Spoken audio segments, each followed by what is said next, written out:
सौंप कर सब चिंता फिकर, तुम्हें सौंप कर सब चिंता फिकर, देह दुनिया से हम हो गए बेखबर। खिवैया मेरी नैया तेरे हवाले,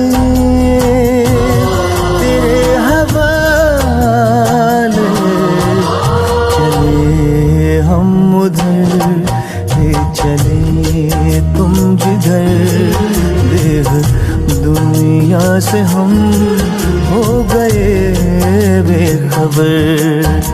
खिवैया मेरी नैया तेरे हवाले, तेरे हवाले सौंप कर सब। ओम शांति। मीठे बच्चे, तुम इन आँखों से जो कुछ देखते हो यह सब पुरानी दुनिया की सामग्री है। మధురమైన పిల్లలు, మీరు ఈ కళ్ళతో ఏమేం చూస్తున్నారో ఇదంతా పాత ప్రపంచంలోని సామగ్రి। యహ సమాప్త హోనీ హై, ఇదంతా సమాప్తము అయిపోనున్నది। इसलिए इस दुखधाम को बुद्धि से भूल जाओ। అందుకే ఈ దుఃఖధామాన్ని బుద్ధితో మర్చిపోండి। प्रश्न, मनुष्यों ने बाप पर कौन सा दोष लगाया है, लेकिन वह दोष किसी का भी नहीं है। మనుషులు బాబా పైన ఏం దోషం పెట్టారు, కానీ ఆ దోషము అసలు ఎవరిది కాదు। ఏం దోషము? इतना बड़ा जो विनाश होता है मनुष्य समझते हैं भगवान ही कराता है। दुख भी वह देता, सुख भी वह देता। ఇంత పెద్ద వినాశనం జరుగుతుంది కదా, మనుషులు అనుకుంటారు భగవంతుడే అన్నీ చేయిస్తున్నారని। దుఃఖం కూడా ఆయనే ఇస్తారు, సుఖం కూడా ఆయనే ఇస్తారని। यह बहुत बड़ा दोष लगा दिया है। ఇది చాలా పెద్ద దోషం పెట్టారు। बाप कहते हैं बच्चे मैं सदा सुख दाता हूँ। బాబా అంటున్నారు, బచ్చే నేను సదా సుఖాన్ని ఇస్తాను। मैं किसी को दुख नहीं दे सकता, నేను ఎవరికి దుఃఖాన్ని ఇవ్వడానికి లేదు। अगर मैं विनाश कराऊँ तो सारा पाप मेरे पर आ जाए। ఒకవేళ నేను వినాశనం చేయిస్తే పాపమంతా నాపైనే వస్తుంది కదా। वह तो सब ड्रामा अनुसार होता है, मैं नहीं कराता हूँ। అదంతా డ్రామా అనుసారం జరుగుతుంది, నేను చేయించటం లేదు। ఈరోజు పాట ఏం చెప్తున్నారంటే, రాత్ కే రాహి థక్ మత్ జానా, సుబహ్ కే మంజిల్ దూర్ నహీ। రాత్రి ప్రయాణించే బాటసారి అలసిపోకండి, తెల్లవారేటువంటి గమ్యము ఎంతో దూరము లేదు। ఓం శాంతి। बच्चों को सिखलाने के लिए कई गीत बड़े अच्छे हैं। పిల్లలకి నేర్పించటం కోసం చాలా పాటలు చాలా బాగున్నాయి। गीत का अर्थ करने से वाणी खुल जाएगी। ఆ పాటకు అర్థం చెప్పినా కూడా మాటలు వాణి మొదలవుతుంది అంటున్నారు బాబా।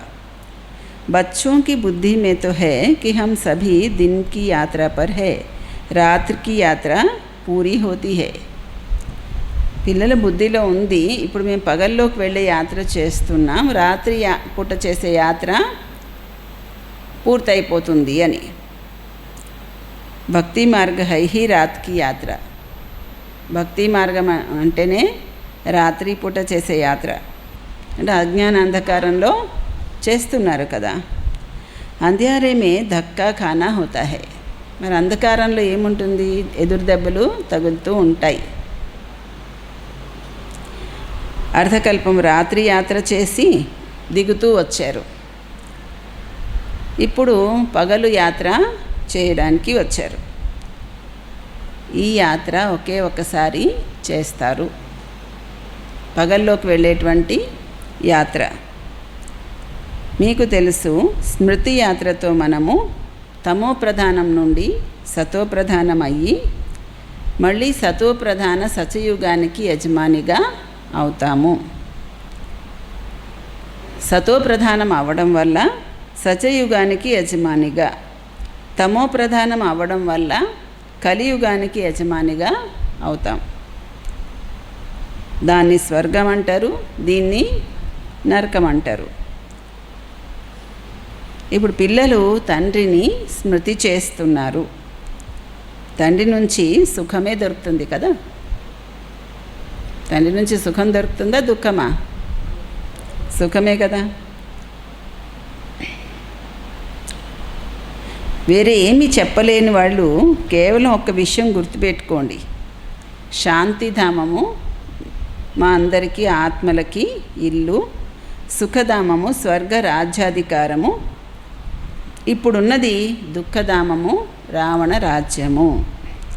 ఇప్పుడు బాబా అంటున్నారు, ఈ దుఃఖధామాన్ని మర్చిపోండి. ఇక్కడ ఉంటున్నారు కానీ బుద్ధిలో ఏముండాలి? ఈ కళ్ళతో ఏమేం చూస్తున్నామో ఇదంతా రావణ రాజ్యము. ఈ శరీరాల్ని చూస్తూ కూడా ఇదంతా పాత ప్రపంచం యొక్క సామగ్రి అని అనుకోవాలి. అంతే కదా. ఈ శరీరాలు ఇవన్నీ ఏంటి? పాత ప్రపంచంలో సామగ్రి. ఈ సామగ్రి అంతా యజ్ఞంలో స్వహ అయిపోతుంది. ఈ శరీరాలు, ఈ ప్రపంచంలో ఉండే అన్ని సామగ్రి యజ్ఞంలో స్వాహ అయిపోతుంది. ఆ పతిత బ్రాహ్మణులు యజ్ఞం రచిస్తారు. అందులో నువ్వులు, మరి వేరే సామగ్రి అంతా స్వాహ చేస్తూ ఉంటారు. ఇక్కడ వినాశనం అవుతుంది. ఉన్నతోన్నతమైన తండ్రి, తర్వాత బ్రహ్మ, విష్ణు. శంకరుడిదైతే అంత పాటేమీ లేదు. వినాశనం అయితే అవ్వవలసే ఉంది. బాబా వినాశనము ఎవరితో చేయిస్తారంటే వాళ్ళపైన ఎటువంటి పాపము రాదు. భగవంతుడు వినాశనం చేయిస్తారు అంటే దోషమంతా ఆయనపైనే వచ్చేస్తుంది. మరి అందుకే ఇదంతా డ్రామాలో నిర్ణయం అయ్యి ఉంది. ఇది బేహద్ డ్రామా. దీని గురించి ఎవరికీ తెలియదు. రచయిత రచన గురించి ఎవరికీ తెలియదు. తెలియని కారణంగా ఏమయ్యారు? అనాథలైపోయారు. దిక్కెవరు లేరు. ఎవరింట్లోన్నా తండ్రి లేకపోతే వాళ్ళలో వాళ్ళు గొడవలు పెట్టుకుంటూ ఉంటారు కదా. తండ్రి లేకపోతే నువ్వేంటి నేనేంటి అనుకుంటారు కదా, గొడవలు పెట్టుకుంటారు. అప్పుడు అందరూ మీకెవరు దిక్కులేరా, అలా దెబ్బలాడుకుంటున్నారు అని అంటారు. తండ్రి లేనప్పుడు దెబ్బలాడుకుంటే పిల్లల్ని అలాగ అంటారు కదా. ఇప్పుడైతే కోట్ల కొద్దీ మనుషులు ఉన్నారు, వీళ్ళకి ఎవ్వరూ దిక్కు దివాణం లేరు. జాతి జాతికి మధ్య దెబ్బలాటలు గొడవలు ఉన్నాయి. ఒకే ఇంట్లో తండ్రి పిల్లలతో, స్త్రీ పురుషుడితో గొడవలు పెట్టుకుంటూ ఉంటారు. దుఃఖధామంలో ఉన్నదే అశాంతి. అలాగని భగవంతుడు తండ్రి దుఃఖాన్ని రచిస్తాడనడానికి లేదు. మనుషులు అనుకుంటారు సుఖము దుఃఖము తండ్రి పరమాత్మే ఇస్తారని. కానీ తండ్రి ఎప్పుడు పిల్లలకి దుఃఖాన్ని ఇవ్వరు. ఆయన్ని సుఖదాత అని అంటారు. అలాంటప్పుడు ఆయన దుఃఖం ఎలా ఇస్తారు? బాబా అని అంటున్నారు. మరి బాబా అంటే తండ్రి మనని చాలా సుఖిగా చేస్తారు. ఒకటి, మిమ్మల్ని మీరు ఆత్మగా భావించండి. ఆత్మ అవినాశి, శరీరము వినాశి.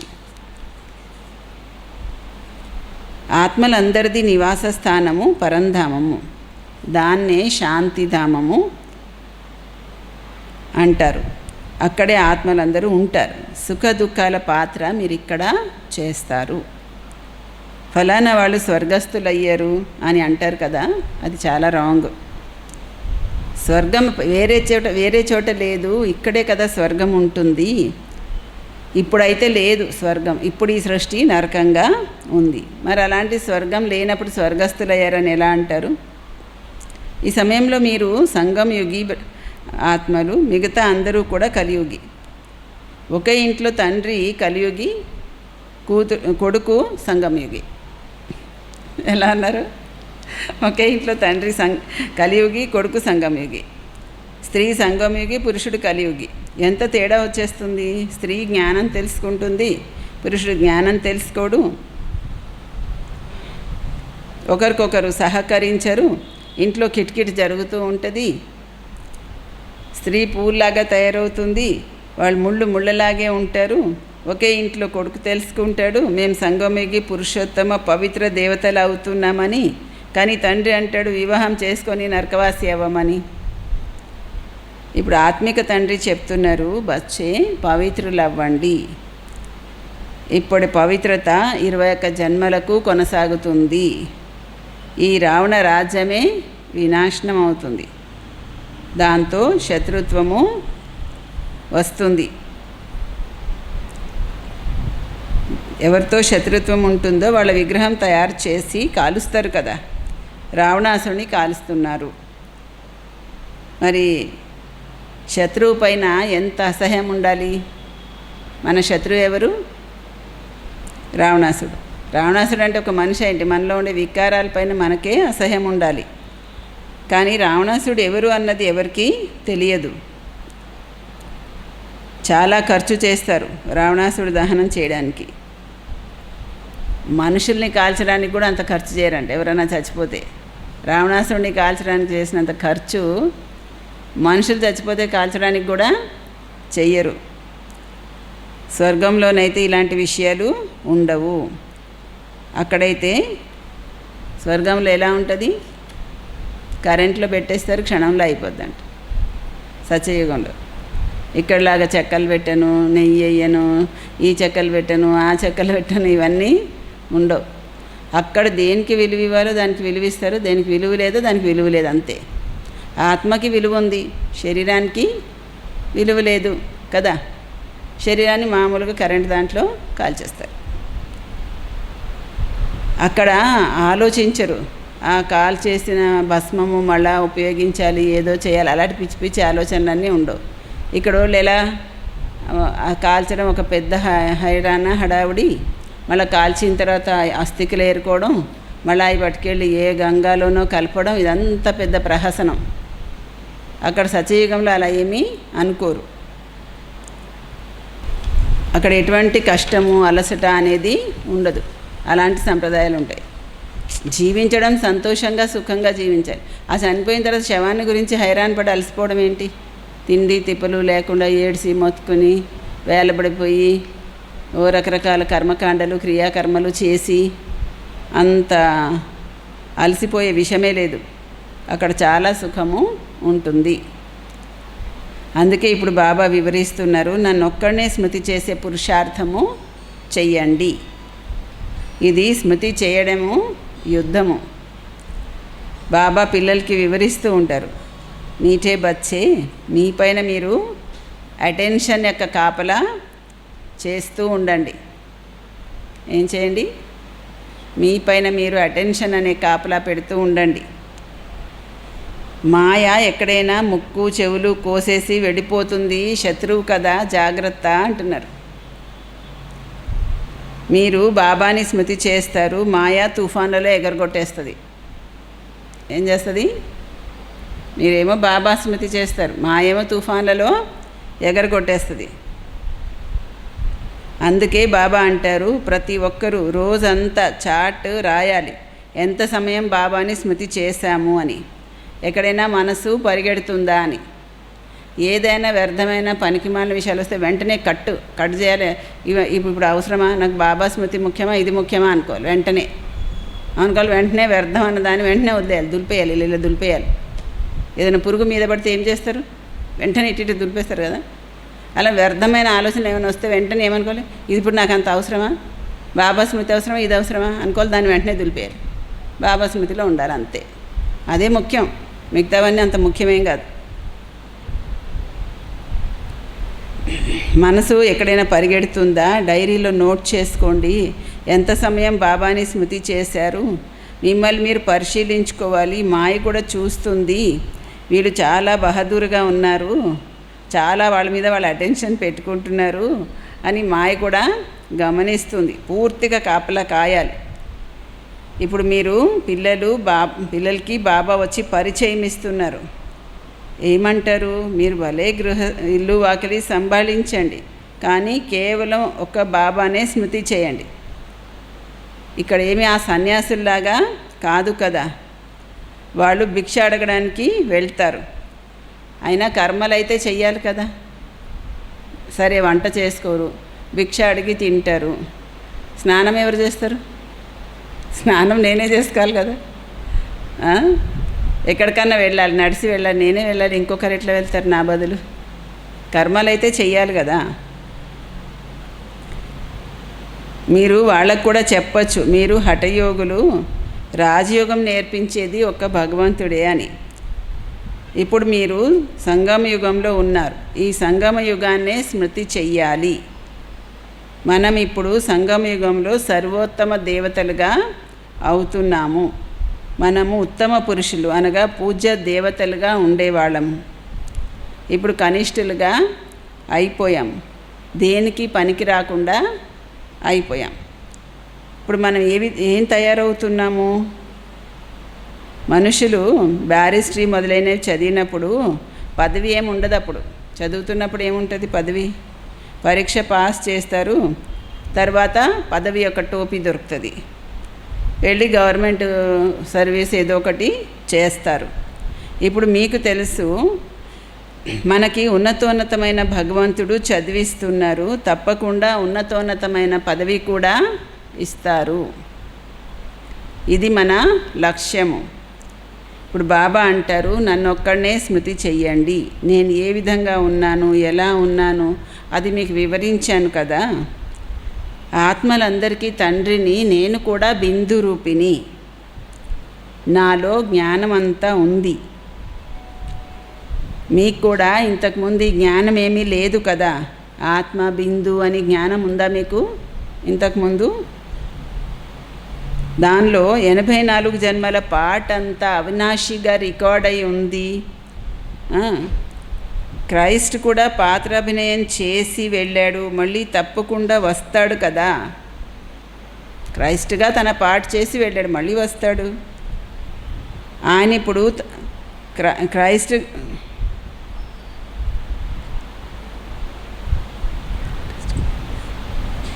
క్రైస్ట్ के अभी सब जाएंगे, क्राइस्ट की आत्मा भी अभी तमो प्रधान होगी. అంటే క్రైస్ట్ వెంట ఉన్న ఆత్మలందరూ కూడా ఇప్పుడు వెళ్తారు పరంధామానికి. క్రైస్ట్ ఆత్మ కూడా ఇప్పుడు తమో ప్రధానము అయిపోయింది.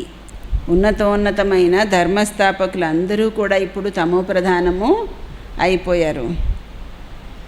చాలా జన్మల యొక్క అంతిమంలో తమో ప్రధానం అయ్యారని చెప్తారు కదా. ఇప్పుడు మళ్ళీ సతోప్రధానంగా అవుతున్నారు. తతత్వం అంటే ఎలాగ బ్రహ్మబాబా సతోప్రధానం అవుతున్నారు, అలాగ పిల్లలు కూడా అవ్వాలి.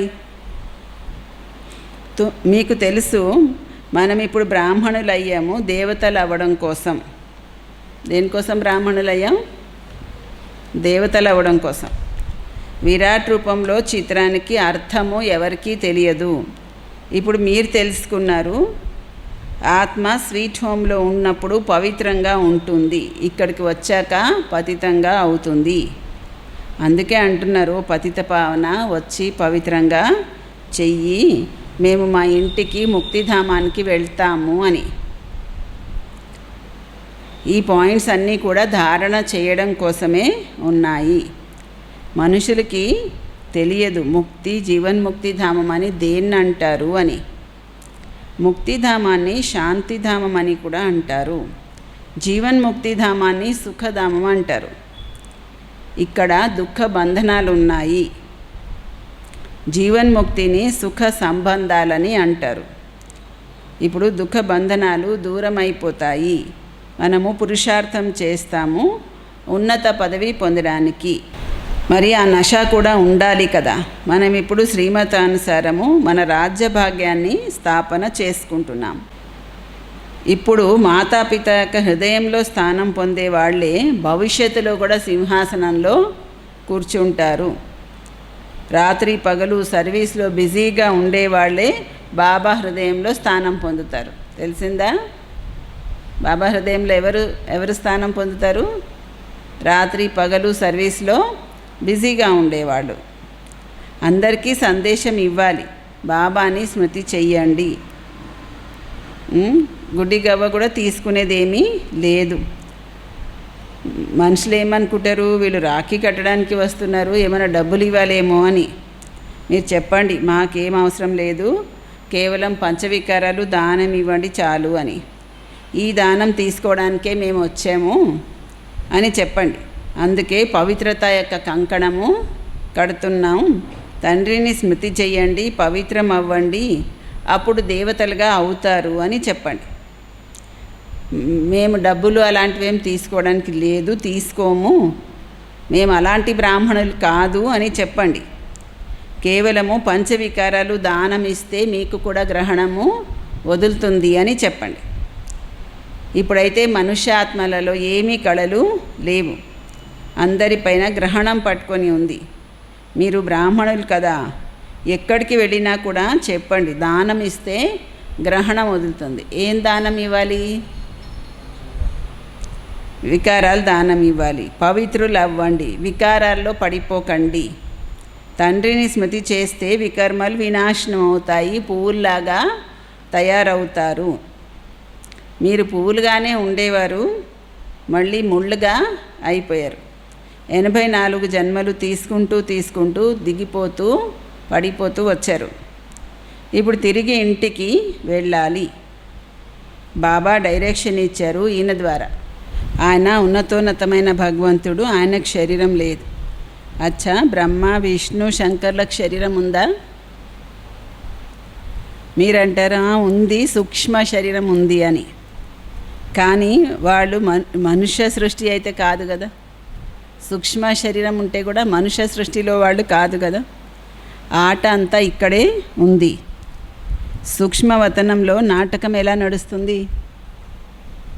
ఆట ఎక్కడ నడుస్తుంది? సూక్ష్మవతనంలోనా ఇక్కడే కదా. మూలవతనంలోనైతే సూర్యచంద్రులు కూడా లేరు. నాటకం ఇంకేముంటుంది? ఏముండదు. అది చాలా పెద్ద మండపం. ఏది చాలా పెద్ద మండపము? ఈ సృష్టి చాలా పెద్ద మండపము.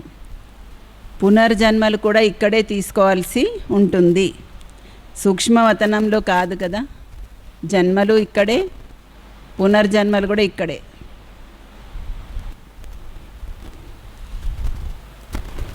ఇప్పుడు మీ బుద్ధిలో మొత్తం బేహద్ ఆట ఉంది. ఇప్పుడు తెలుస్తుంది మనము దేవీ దేవతలుగా ఉండేవాళ్ళము ఏ విధంగా వామ మార్గంలోకి వచ్చేసాము. వామ మార్గం అంటే వికారి మార్గాన్ని అంటారు. అర్థకల్పము మనం పవిత్రులుగా ఉండేవాళ్ళం. మనమే ఓటమి గెలుపు యొక్క ఆటలో వచ్చాం. భారతదేశము అవినాశి ఖండము. ఇది ఎప్పుడు వినాశనము అవ్వదు. అప్పుడు వేరే ఏ ధర్మాలు లేవు. మీరు చెప్పే ఈ విషయాలన్నీ పూర్వకల్పంలో అంగీకరించిన వాళ్ళే ఇప్పుడు కూడా అంగీకరిస్తారు. 5000 సంవత్సరాల పురాతనమైన వస్తువు ఏది ఉండదు. ఉంటుందా? 5000 సంవత్సరాల పురాతన వస్తువు, 5000 సంవత్సరాల కంటే ఎక్కువ పురాతన వస్తువు ఏది ఉండదు. అందరూ బయట ప్రపంచంలో చాలా వస్తువుల గురించి పురాతత్వ శాఖ అని, ఇన్ని వేల సంవత్సరాల పాతదని, అన్ని వేల సంవత్సరాల పాతదని చెప్తుంటారు. కానీ బాబా ఏమంటున్నారు? 5000 సంవత్సరాల కంటే పురాతనమైన వస్తువు ఏది ఉండదు అని. సత్యయుగంలో మొట్టమొదట మీరు వెళ్ళి మీ మెహల్స్ కట్టుకుంటారు. ఆ మధ్య ఏదో విమానం ఉంది ఆఫ్ఘనిస్తాన్లో అని చెప్పారు కదా, భూమి లోపల. అది 5000 సంవత్సరాల పాతది అని, పుష్పక్ విమానం అని చెప్పారు కదా, విన్నారా? చెప్పారు. 5000 సంవత్సరాలు పాతది బెటర్. 5000 సంవత్సరాల కంటే పాతదైతే ఉండదు కదా. బంగారు ద్వారక సముద్రంలో నుంచి పైకి వస్తుందని అనుకోవద్దు. సాగరంలో నుంచి దేవతలు రత్నాల పళ్ళాలు నింపుకొని తెచ్చారని అంటారు. వాస్తవానికి జ్ఞానసాగరుడైన తండ్రి మీకు జ్ఞానరత్నాలు పళ్ళాలు నింపి ఇస్తారు. శంకరుడు పార్వతీకి అమరకథ చెప్పాడని అంటారు. జ్ఞానరత్నాలతో జోలి నింపారు. శంకరుడు గురించి అంటారు గంజాయి తాగుతాడు అని. మరి ఆయన ముందు వెళ్ళి బోలా శంకరు బరదే జోలి అని అంటారు, జోలి నింపమని అంటారు, మాకు ధనం ఇవ్వు అని అంటారు. మరి చూడండి, శంకరుడిని కూడా గ్లాని చేసినట్టే కదా గంజాయి తాగుతాడు, మత్తు పదార్థాలు తింటాడంటే అర్థం ఏంటి? ఆయన కూడా పిచ్చోడా? ఇక్కడ తాగుబోతోళ్ళలాగా శంకరుడు కూడా పిచ్చోడా ఏంటి? అలా కాదు కదా. ఎక్కువగా గ్లాని చేసేది పరమాత్మని. ఇది కూడా ఆట, ఏముందో అది మళ్ళీ కూడా అలాగే రిపీట్ అవుతుంది. ఈ నాటకాన్ని గురించి ఎవరికీ తెలియదు. నేనొచ్చి ఆది నుంచి అంత్యం వరకు రహస్యమంతా వివరిస్తాను. ఉన్నతోన్నతమైన వాడు తండ్రి, విష్ణువే బ్రహ్మ, బ్రహ్మయే విష్ణు ఎలా అవుతారు? ఇది ఎవరు అర్థం చేసుకోలేరు. ఇప్పుడు పిల్లలు పురుషార్థం చేస్తున్నారు, మేము విష్ణు కులంలోకి వెళ్ళాలి అని. విష్ణుపురికి యజమానిగా అవ్వడం కోసమే మీరు బ్రాహ్మణులయ్యారు. మీ హృదయంలో ఉంది, మేము బ్రాహ్మణులు, మా కోసమే సూర్యవంశీ చంద్రవంశీ రాజధానిని శ్రీమతానుసారము స్థాపన చేసుకుంటున్నాము. ఇందులో యుద్ధము మొదలైన విషయమేమీ లేదు. దేవతలు అసురులకి యుద్ధం ఎప్పుడూ జరగదు. దేవతలు సత్యయుగంలో, అసురులు కలియుగంలో, ఇంకా యుద్ధం ఏంటి? అలా ఏం జరగదు. ఇప్పుడు మీరు బ్రాహ్మణులు యోగ బలంతో విశ్వ యజమానిగా అవుతున్నారు. బాహుబలం వాళ్ళు వినాశనాన్ని పొందుతారు. మీరేమవుతున్నారు? యోగ బలంతో విశ్వ యజమానిగా అవుతున్నారు. బాహుబలం వాళ్ళేమో వినాశనం అవుతారు. మీరు సైలెన్స్ బలంతో సైన్స్ పైన కూడా విజయాన్ని పొందుతారు. ఇప్పుడు మీరు ఆత్మాభిమాని అవ్వాలి. నేను ఆత్మ, ఇంటికి తిరిగి వెళ్ళాలి. ఆత్మలందరూ చాలా తీక్ష్ణంగా వెళ్తారు. ఇప్పుడు ఎటువంటి ఏరోప్లేన్ తయారు చేశారంటే 1 గంటలో ఎక్కడికన్నా వెళ్ళిపోతుంది. ఇప్పుడు ఆత్మ అయితే దానికంటే కూడా ఇంకా చాలా ఫాస్ట్ రాకెట్. మరి ఆత్మలో మిషనరీ అలాంటిదన్నీ ఏమీ లేదు, అయినా కూడా చాలా ఫాస్ట్. శరీరం వదిలిపెడుతుంది, పరిగెట్టి వెళ్ళిపోతుంది. ఇప్పుడు పిల్లల బుద్ధిలో ఉంది, మేము ఇంటికి తిరిగి వెళ్ళాలి. పతిత ఆత్మ అయితే వెళ్ళడానికి అవ్వదు, మీరు పావనమయ్యే వెళ్తారు. మిగతా అందరూ కూడా శిక్షలు అనుభవించి వెళ్తారు. శిక్షలు అయితే చాలా ఉంటాయి. అక్కడైతే గర్భమహల్లో ఆరాంగా ఉంటారు. పిల్లలు సాక్షాత్కారం కూడా చేసుకున్నారు. కృష్ణుడు ఎలా జన్మ తీసుకుంటాడు, ఎలాంటి మురికి అనేది అక్కడ ఉండదు. పూర్తిగా కృష్ణుడు జన్మించినప్పుడు వెలుగు వ్యాపిస్తుంది. ఇప్పుడు మీరు వైకుంఠానికి యజమానిగా అవుతున్నారు. మరి అలాంటి పురుషార్థం కూడా చెయ్యాలి. శుద్ధ పవిత్ర ఆహార పానీయాలు ఉండాలి. పప్పు అన్నం అన్నిటికంటే మంచిది. సింపుల్గా బాబా అంటున్నారు, దాల్ భాత్ అచ్చా హే అంటున్నారు. రిషికేశ్లో సన్యాసులు ఒక కిటికీలో నుంచి ఏమిస్తే అది తీసుకుని వెళ్ళిపోతారు. ఒక్కొక్కరు ఒక్కొక్కలాగా ఉంటారు సన్యాసులు కూడా. అచ్చా మీఠే మీఠే సిక్కిలదే బచ్చోं ప్రతి मात पिता बाप दादा का याद प्यार और गुड मॉर्निंग. रूहानी बाप की रूहानी बच्चों को नमस्ते. मीठे मीठे रूहानी बाप दादा को रूहानी बच्चों की याद प्यार गुड मॉर्निंग और नमस्ते. धारणा पॉइंट्स. మీ పైన మీరు పూర్తిగా అటెన్షన్తో కాపలా పెట్టుకోవాలి. అటెన్షన్ అనే కాపలా పెట్టుకోవాలి. మాయతో స్వయాన్ని చాలా సంభాళించుకోవాలి.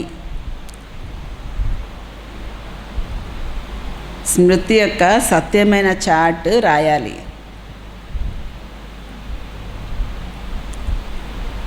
రెండో పాయింట్, మాతాపితాని ఫాలో చేసి హృదయ సింహాసనంలో కూర్చోవాలి. రాత్రి పగలు సర్వీస్లో తత్పరులై ఉండాలి. అందరికీ సందేశం ఇవ్వాలి, బాబాని స్మృతి చెయ్యండి అని. పంచవికారాలు దానమిస్తే గ్రహణము వదిలిపోతుంది. వరదానం, బాబా స్మృతి ద్వారా అసంతోషం యొక్క పరిస్థితులలో సదా సుఖము సంతోషం యొక్క అనుభూతి చేసుకునే మహావీరులు అవ్వండి. ఏమంటున్నారు? బాబా స్మృతి ద్వారా అసంతోషం యొక్క పరిస్థితులలో కూడా సదా సంతోషం యొక్క అనుభూతి చేసుకునే మహావీరులు అవ్వండి. ఇంకెక్కడ? అసంతోషం పరిస్థితులలో కూడా సదా సుఖము సంతోషం యొక్క అనుభూతి చేసుకునే మహావీరులు అవ్వండి అంటున్నారు బాబా. సదా బాబా స్మృతిలో ఉండేవాళ్ళు ప్రతి పరిస్థితిలో సదా సంతుష్టంగా ఉంటారు. ఎందుకంటే జ్ఞానం యొక్క శక్తి ఆధారంగా పర్వతం లాంటి పరిస్థితిని కూడా ఆవగింజలాగా అనుభూతి చేసుకుంటారు. ఆవగింజ అంటే అది పెద్ద విషయమే కాదు. పరిస్థితి అసంతోషం కలిగించేలా ఉన్నా సరే, దుఃఖం యొక్క సంఘటన ఉన్నా సరే, దుఃఖ పరిస్థితులలో సుఖం యొక్క స్థితిలో ఉండాలి. అప్పుడే మహావీరులని అంటారు. ఏది ఏమైనా కానీ నథింగ్ న్యూ పాఠంతో పాటు బాబా స్మృతితో సదా ఏకీరస స్థితిలో ఉంటూ సదా ఏకీరస స్థితిలో ఉండగలము. తర్వాత దుఃఖము అశాంతి యొక్క అలలు కూడా రావు. ఏది ఏమైనా కానీ నథింగ్ న్యూ పాఠంతో పాటు బాబా స్మృతితో సదా ఏకీరస స్థితిలో కూడా ఉండగలము. తర్వాత దుఃఖం అశాంతి యొక్క అలలు కూడా రావు. స్లోగన్, మీ దైవీ స్వరూపము సదా స్మృతి ఉంటే ఎవరికి కూడా మీ మీద వ్యర్థమైన దృష్టి రాదు.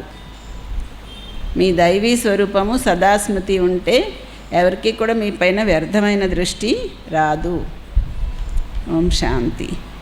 బాబా మురళీలో చెప్పారు కదా, సన్యాసులు కర్మ సన్యాసం అని చెప్పేసి భిక్ష అడిగి తింటారు. కొందరైతే ఒక కిటికీలోంచి ఏమిస్తే అది పట్టుకు వెళ్తారు, కొందరు ఇంకోలా ఉంటారని. మన ప్రధానమంత్రి కూడా 40 సంవత్సరాలు భిక్ష అడిగి తిన్నాడంట, ఇల్లు వదిలేసి వెళ్ళిపోయి. భిక్ష మోదీ గారు అంటే చాలా గ్రేట్ కదా. అంటే భిక్ష అడిగి తినడం అంటే అది సామాన్య విషయం కాదు. మన ఇంట్లోనే మనకి టైంకి పెట్టకపోతే మనకి ఫీలింగ్ వచ్చేస్తుంది. అలాంటిది ప్రతి పూట ఎవరి దగ్గరైనా భిక్ష అడిగి భోజనం చేయాలంటే ఎంత అహంకారాన్ని చంపుకొని ఉంటే కానీ జీవించలేరు అలాగా. కానీ జీవించాలి అనుకుంటే దారి చాలా ఉంది. కానీ భిక్ష అడిగి ఆయన చెప్పాడు తన అనుభవంలో, 40 సంవత్సరాలు నేను భిక్ష తిన్నానని. ఓం శాంతి.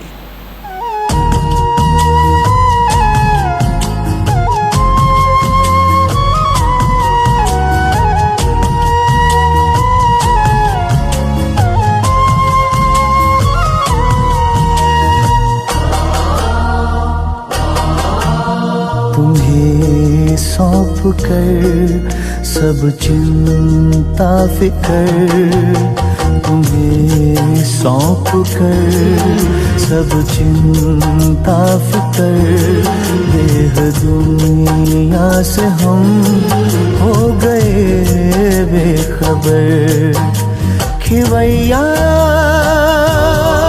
मेरी नैया तेरे हवाले, तेरे हवाले, चले हम उधर ले चले तुम जिधर, देह दुनिया से हम हो गए बेखबर। खिवैया मेरी नैया तेरे हवाले, तेरे हवाले, ये सौंप कर सब चिंता फिकर देह दुनिया से हम हो गए बेखबर।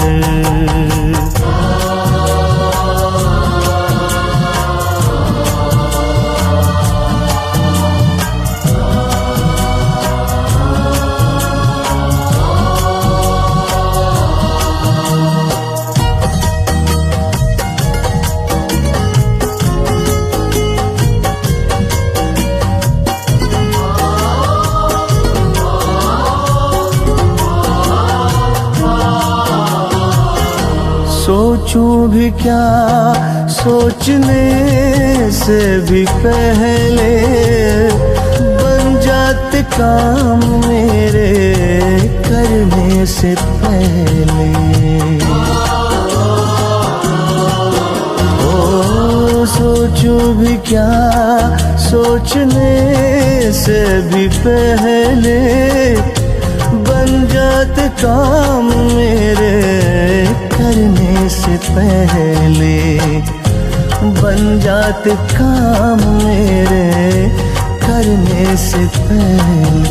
ऐ खुदा दोस्त तारीफ क्या मैं करूं। ऐ खुदा दोस्त तारीफ क्या मैं करूं। ये सब है तेरी खूबियों का असर।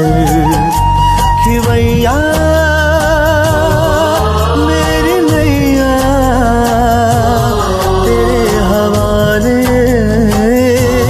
तेरे हवाले। चले हम उधर ले चले तुम जिधर देह दुनिया से हम हो गए बेखबर।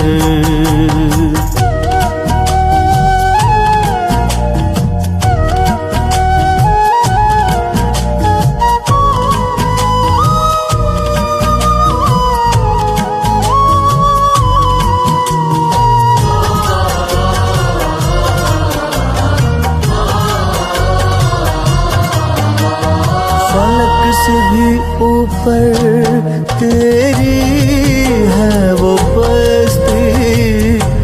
ऐ शान आलम वो ऊंची है हस्ती। फलक से भी ऊपर तेरी है वो बस्ती। ऐ शान आलम वो ऊंची है हस्ती। ऐ शान आलम वो ऊंची है हस्ती। तेरी नज़रें इनायत है मुझ पे करम। तेरी नज़रें इनायत है मुझ पे करम। तूने अपना बनाया किया रुख किधर। खिवैया मेरी नैया तेरे हवाले तेरे हवाले। तुम्हें सौंप कर सब चिंता फिकर देह दुनिया से हम हो गए बेखबर। हो गए बेखबर। हो गए बेखबर। हो गए बेखबर।